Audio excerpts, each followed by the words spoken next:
উৎসবের দ্বিতীয় দিনে মেতে উঠল শিলিগুড়ি। বেলা বাড়ার সাথে সাথেই রং ও পিচকারি নিয়ে রাস্তায় কচিকাচারা।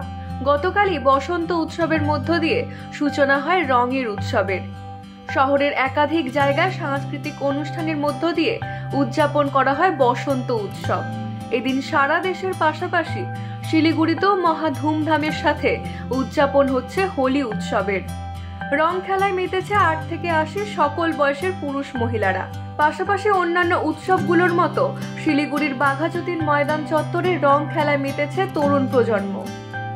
বেলা বাড়ার সাথে সাথে ভিড় জমেছে বাঘাযতীন পার্ক এলাকায়। অন্যদিকে উৎসবের দিনগুলিতে অশান্তি এড়াতে ও অপ্রীতিকর ঘটনা এড়াতে সজাগ দৃষ্টি রেখেছে শিলিগুড়ি মেট্রোপলিটন। ভালো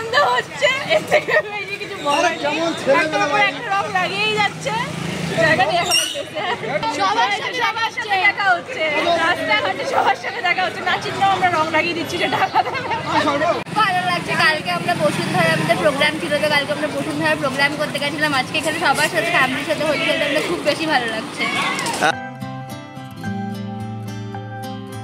শিলিগুড়ি থেকে পার্থ প্রতিম দাসের report, U Bangla TV. U Bangla TV হৃদয় ছুঁয়ে যায়।